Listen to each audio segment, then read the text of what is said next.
Heyo everybody, Haku here with my review for Vampire Hunter D from 1985, and if you see me looking over a lot, I am deeply apologetic, but I'm probably gonna need to refer to my notes a lot for this one. So it's based on a light novel, it's by Ashi Productions and Studio Live, and originally I was going to watch and review both this and the version from 2000, I think in English. It's Vampire Hunter D Bloodlust, something like that. There's a different title for it in English, but I think in Japanese it is just Vampire Hunter D. Again, it's just the 2000 version.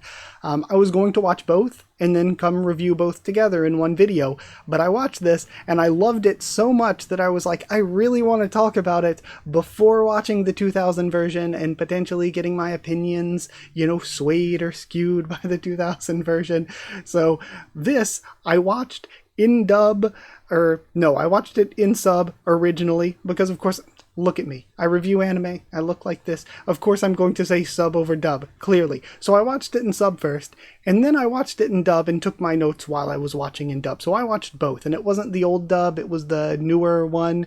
And again, like I just said, obviously I would say if you can find the subbed version, best way to watch, of course. But if you can't, the dub version is so accessible. It's very easy to find the dub. It's for free here on YouTube in HD as compared to the sub that I watched in 360 480p, but that added to it. That added to the vibes of an 80s anime. I absolutely adored it. I really loved it so much. Again, I loved it so much I watched it twice in quick succession and took a literal full page of notes on it here. So I think that the best way to review it, going into this isn't just going to be a recommendation type review. You can go watch it now and then come back to the review if you want. I'm going to talk about the actual plot and what happened in it. I'm just going to discuss it from start to finish. I think it would be best to organize my thoughts by going in order in that way and consulting my notes as much as possible. But just know that my recommendation is there. I loved it. And again, dub's very accessible, so if you want to go check that out, you can. Find the sub if you can. Either way, it's very, very, very good. And I will be talking about my experience with both as I go through, because I have some notes pertaining to both experiences. But yeah, going in order, we start off, and the world of Vampire Hunter D is known for being kind of odd, being a little weird, a little wacky. And we get that in the intro where we have vampiric dinosaurs, mecha, horses, all of this stuff. And the intro is sick. It's so cool. Doris hunting this vampiric dinosaur thing, it kills the horse and everything. The intro is sick. Then, going from that, we have the introduction in the intro of our villain, Count Magnus Lee. Very cool. What an intro. The intro was, to me, incredible. He had so much presence arriving on the scene. And we go from that to D riding into town. And this whole structure of the film feels so Western. Not Western as in not made in Japan, as in made in the West. Western as in the genre Western, which of course has a lot of ties to old samurai films as well. So the structure might also kind of, fit there because this was made in Japan. But it very much is clearly taking a lot from the Western genre in what it's doing with him riding into town. There's the big bad count ruling over the place, the damsel in distress, and a lot of the structure is so Western. It's very, very cool. Doris immediately tries to jump D. She immediately jumps him and attacks him and then instantly folds. She is instantly, the second that jumping him and trying to steal his sword doesn't work, she's like, I was just testing you. I could hire you. Maybe even give you my body. Immediately folds. Immediately. She wasn't just trying to attack the guy. We go from that to, as they're heading to town, we get introduced to the sheep stealing miasma. Just a miasma going around melting some sheep. We get introduced to Dan, who's chasing it off with some sort of laser gun.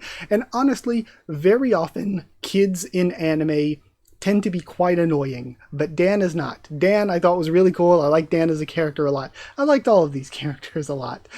We get introduced to the cyborg horse, some of the general weirdness of this world.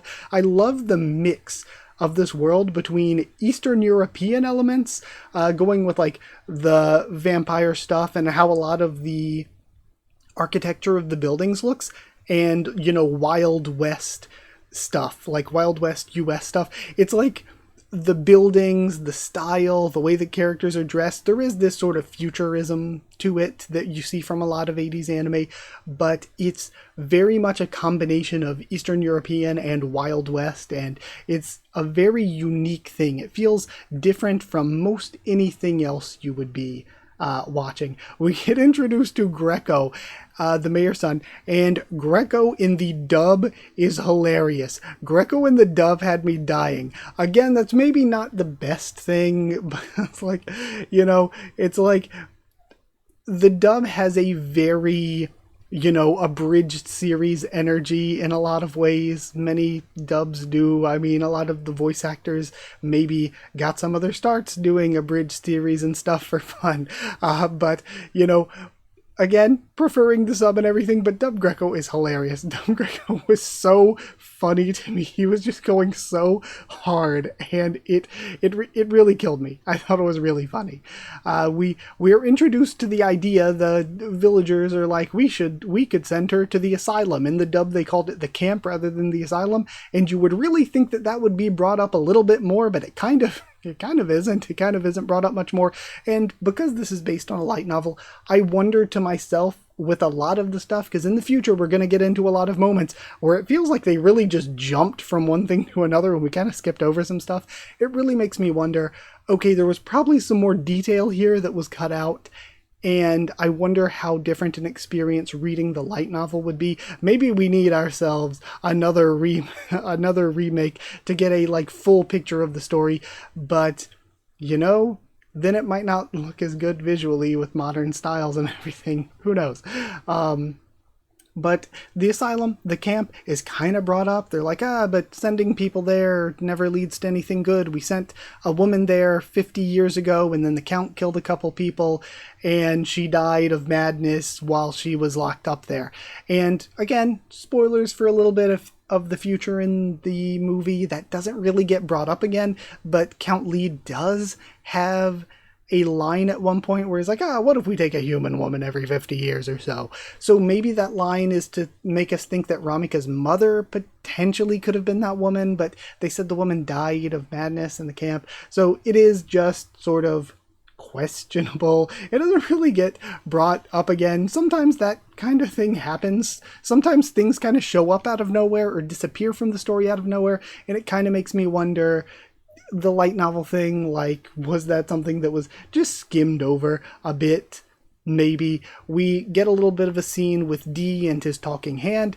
Yeah, he has a talking hand, and it's never elaborated on much. Again, maybe the light novel does more with it. It's never really elaborated on. We never really get an explanation for why he has the talking hand or anything. But what it does serve is to convey to us as an audience Dee's struggles. Now, you could say that that's kind of unnecessary. They really didn't need the talking hand. They could have just, you know, let us intuit his struggles. Like his conversation with Dan, I think it's very good outside of the store. Like, there's a lot of moments with his struggles where you could just intuit it without the hand directly telling it to you, but having the hand be like, why don't you settle down? Why don't you find a woman to fall in love with? Or why don't you act more like a vampire? Why don't you do this? And, you know, is it that all you know how to do is go around killing vampires at this point? Like, sort of just directly telling the audience his struggles, I think helps convey the story. I don't think it's necessary, but I do think, you know, it just helps deepen Dee's character a bit. If we are to, I think it serves the struggles well, and that's kind of what we get. We get an explanation that tomorrow is like a once in a month red moon that they always have, and that vampires don't want to feast, you know, during that, so that means they'll come for you tonight since tomorrow's the red moon. And it sets up, and we also get the confirmation that Count Lee's been there for 5,000 to 10,000 years, so it sets up a sense of time and a sense of threat and lets us know, okay, this is a countdown to the night after tonight, and this is we have like one night and then the day afterward to stop him.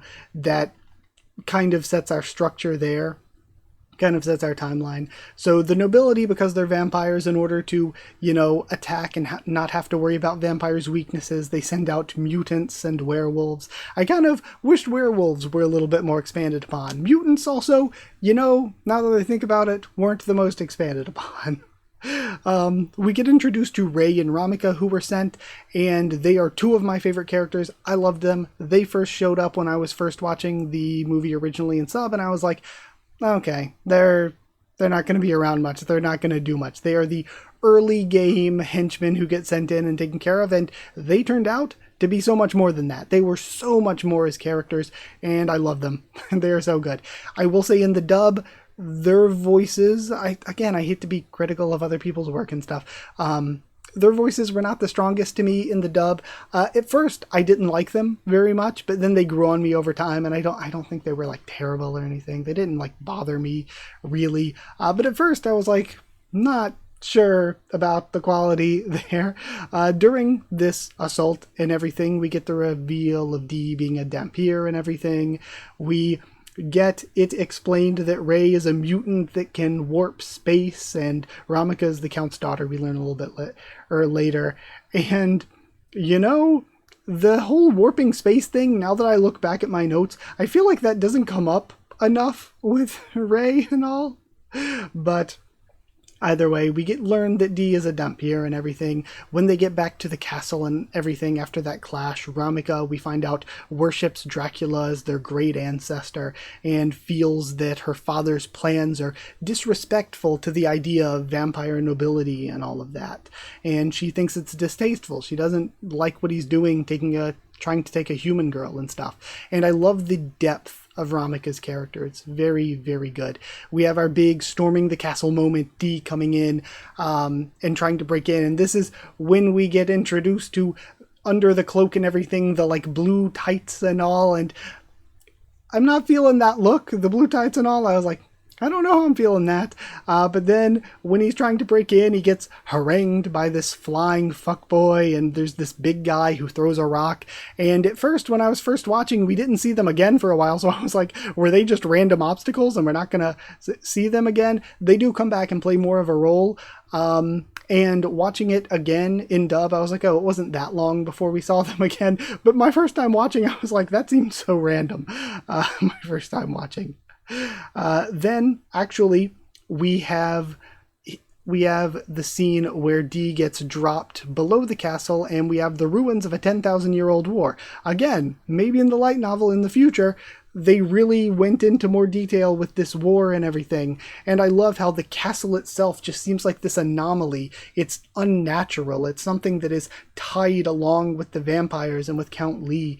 I think it's really, really, really cool how that's all set up. So the flying fuckboy, the big guy, they go with the spider dude as well, and Ray to go and kidnap Doris. They succeed at that, while Dee is busy down in the ruins running into the snake women of Midwich. And that scene, when they first showed up, I was like, okay, they're moving through the water. It looks a little weird. But as the scene went on, I was like, this is sick, actually. This is so cool, actually. The Demon Women of Midwich were so cool. That scene was awesome. The scene was great. I love how it continues to play into Dee's character as well. So while he's down there being, accosted by the snake women, we have a scene between Doris and Count Lee that's quite good. She cares a lot for Dee and hearing about her father and stuff before, and we hear more about her father in the future as well. It makes sense, her care for him and him trying to do good for her. They do a good job of setting up why the characters would care in such a short amount of time, because it's kind of hard to set that up in such a short amount of time, but they managed to do it. And the pacing is always like breakneck, one thing to the other, so my little tiny brain doesn't get bored. And as we move on, we have Dee giving into his vampire blood a little. When he's weakened from half a day of resisting the snake women, he gives into his vampire blood and takes them down. And from there, goes on, rescues Doris, kills the spider dude, which was Pretty funny, actually. The hand just sucks in the spiders. He cuts them in half, and it's like, okay, I guess I can just do that.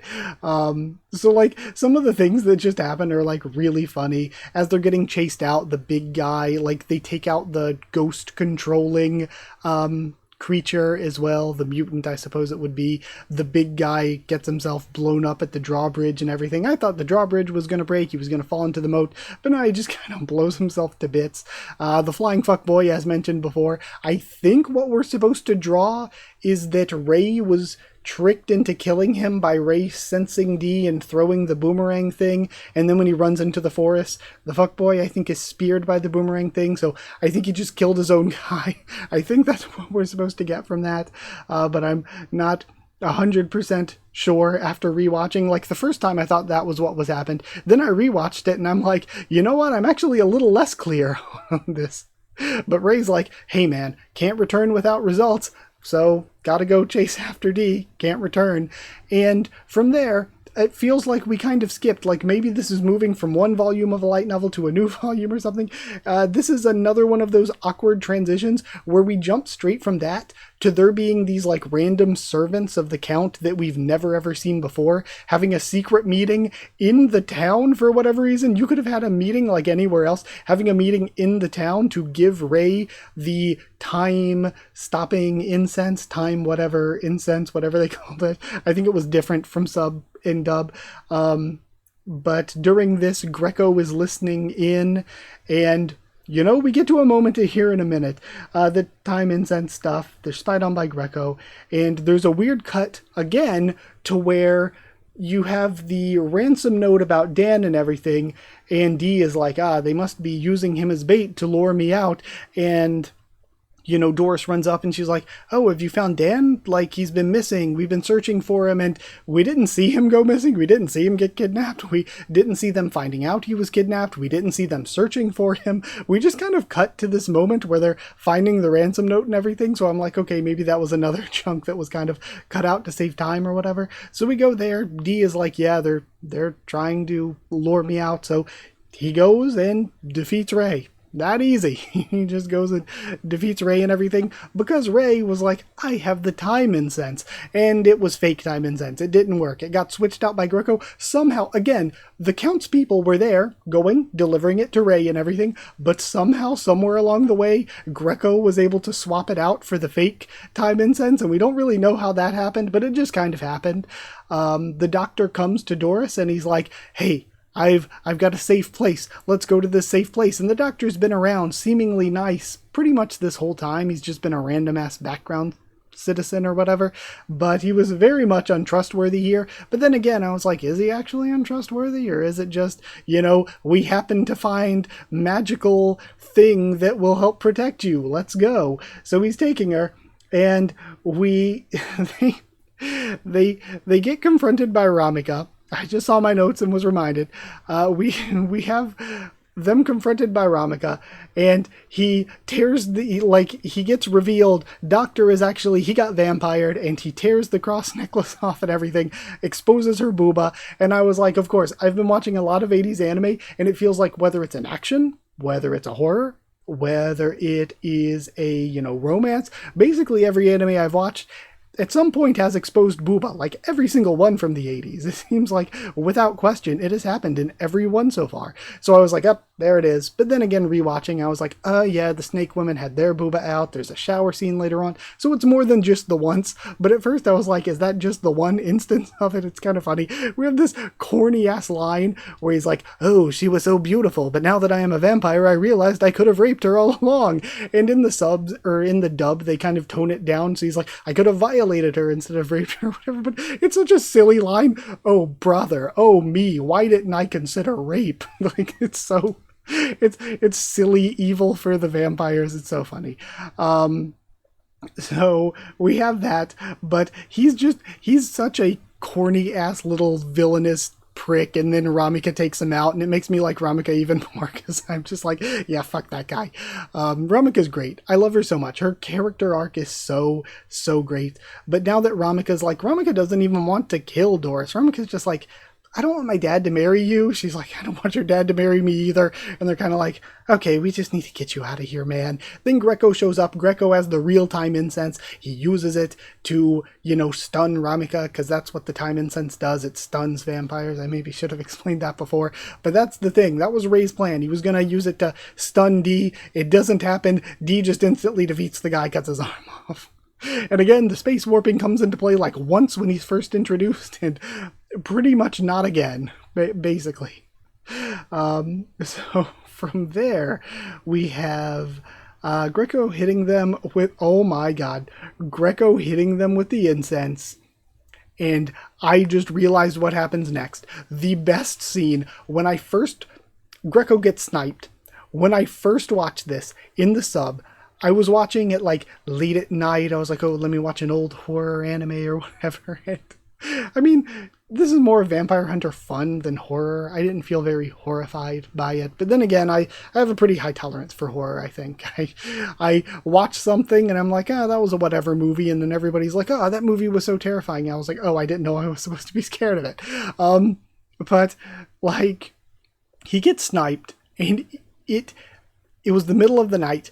I literally laughed aloud, and I was trying to hold it back, as I was actually laughing out loud. That happens to me so very little. That like never happens to me, but I was laughing aloud. And then I'm watching the dub, I'm taking my notes. The scene hits again, and I was cry laughing. I was coughing from laughing so much. It was so funny the second time as well, both the sub and the dub. The sub, his scream just felt so like blowing out the mic funny. It killed me. And then the line from Greco, what was the line where he's like, oh come on, or something like that right before he gets sniped? It just killed me. It was so funny.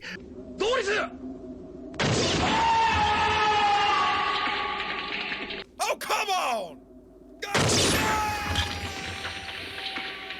So he gets sniped there. They're all heading off as a group. We have their, like, more development for Ramika. We have the stuff from D where he's like, Dracula wasn't like that when it comes to talking about the way that the nobles act and everything. So that makes you think, okay, Dracula wasn't like that. I want to know more about the lore. That's really, really cool.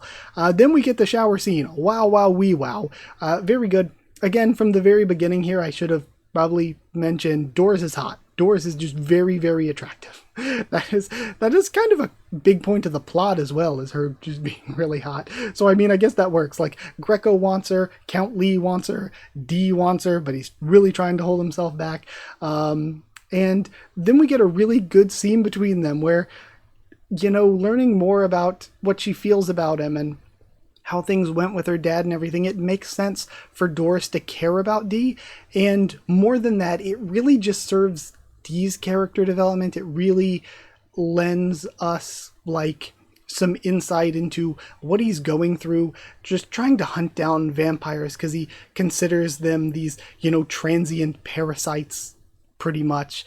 And he's trying to just get rid of them, and he has to hold himself back because of his own vampire blood, and he doesn't want to let himself, fall to be like they are, or he doesn't even want to let anyone in and be intimate in any way. So all of it,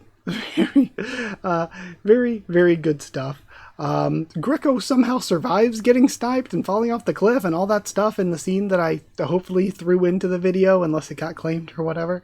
So he survives that somehow, just to get caught by Ray, presumably just offed by Ray off screen. Ray then shows back up. He's like, okay, got the incense now, took out Greco and all, and he kills D. D dies. That's it. He kills him. And we get a scene between Count Lee and Ramika that's very, very good, where Count Lee talks about his motives. He's like, brother, I am 10,000 years old.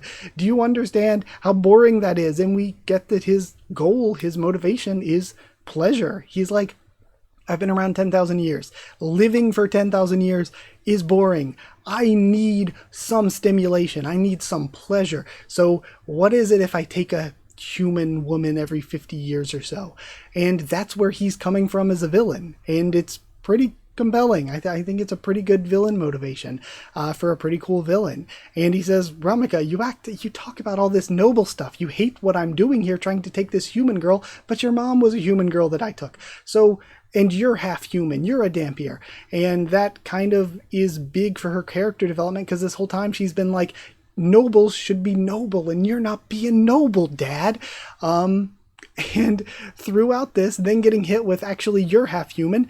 Again, it's big for her. She's in denial over it. She's pretty, upset about it. And it makes you think, okay, was the woman 50 years ago Ramika's mom? Were we supposed to put that together? Was she like longer ago than that?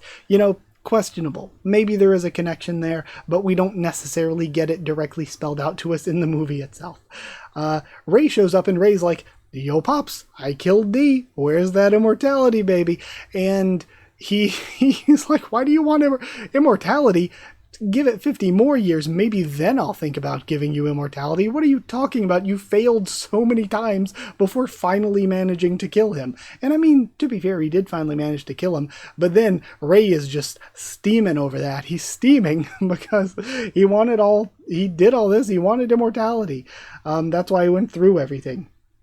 So then we have, D, who is dead, and his hand eats some dirt to bring him back to life before the sheep-eating miasma gets to him. Yeah, the sheep-eating miasma's back, and the hand's like, oh shit, come on, D, I gotta revive you before the sheep-stealing miasma comes to steal ya. And he eats some dirt, and it brings D back to life. Maybe he can just take the elements that he absorbs in and use it to rebuild the heart that was staked for D and everything. You don't really know how he does it, but he does it. D's back alive now. He's revived from hand-eating dirt. Then we have the wedding. Doris was taken. We're leading up to the wedding. Again, we kind of jump straight to that. We can kind of assume what happened off screen, leading to her, being in this situation. Then Dan sneaks in to go for the save, gets swatted away by Lee, who doesn't just immediately crush him or whatever, even though he could have. He just kind of swatted him away like, yeah, you're not coming to save her. But Dan is rescued by Ray, who then tries to confront, with the time incense, tries to confront Lee, and gets brutally killed. Brutally killed. It was rough. Seeing one of my favorite characters get killed like that. But I really am a sucker for this character arc of like, bad guy does one act of good before getting taken out. I kind of like that character arc, so I'm pretty happy with that, honestly. And that leads us into the final battle. Lee is a very cool villain here in this. D, of course, kills him, and Lee recognizes who D is at the very last moment. And in the end, at that last moment, D gives Ramika a choice. You're half human. You have human blood. You have noble blood. What are you going to do? Who are you? You have the power to choose. You don't just follow me because I'm the child of your great ancestor that you worship. You don't just, follow somebody else. You make your decision. And Ramika's decision is, I am a noble. I'm not human. He was lying. I am who I am, and who I am has always been noble. And she goes down with the ship, so to speak, going down with the castle and dying. And I kind of wish Ramika would have gotten some sort of character redemption arc where she chooses to just go off and live and be a human. But it wasn't meant to be. And that's kind of reasonable, honestly. I feel like her character development was very, very good. Her character arc was very good. It's just a sad ending for her, and I was hoping for a happier ending, honestly. That's kind of it. She chooses to be noble in death. And I kind of love the way, again, that the castle works. The castle being this anomalous thing. It dies along with Lee. As Lee dies, the castle itself dies, so to speak. And as it crumbles, we have this really cool presentation of the time itself ticking back, with the stars and moon and everything flying through the sky, and seeing time being ticked back or forward or whatever we were supposed to gain from that. It was just so cool. It was just very, very cool.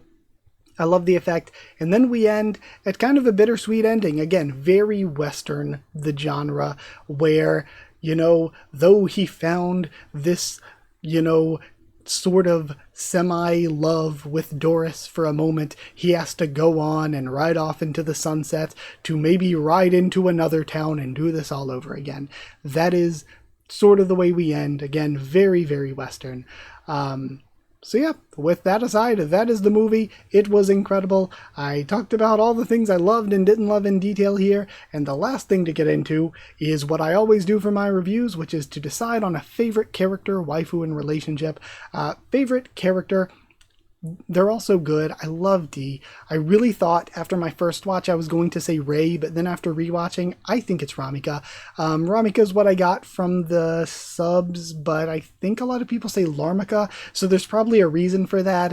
It might be supposed to be Larmika, but I'm just used to Ramika from watching once. So Ramika was my favorite character. I think I love her character arc. Favorite waifu. Doris is just hot. Again, Ramika you would think is right up my alley, The Snake Women are right up my alley. Would extremely, man, I would so much.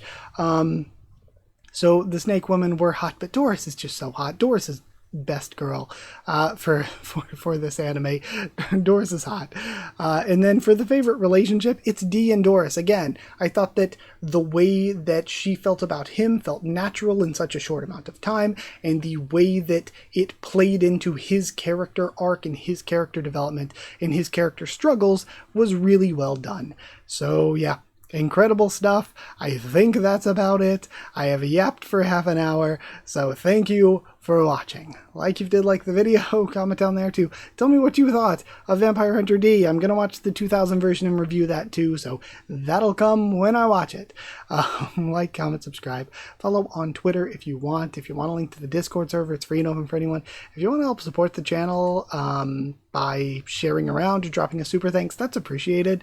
And if you want to help support the channel, help me to continue to make videos and, you know, get One Piece Bingo a bit early, get your name at the end of videos, hit join down below to become a member, go to patreon.com/Haku of the Tubes, or a link will be in the description to become a patron. Thank you so much to people who are already members and patrons. Thank you to chosen regulars Evan Hawley and Bertie Wooster, Magical Girls, J.A. the D-Man and Maru, Cherryton Student, David Langstaff, Slayer Candidates, SG and Stan Cedar, and Pure Elements, Pater Deal, and Elsa the Storyteller. Thank you so much for your support. Thank you for watching, and I'll see you all next time.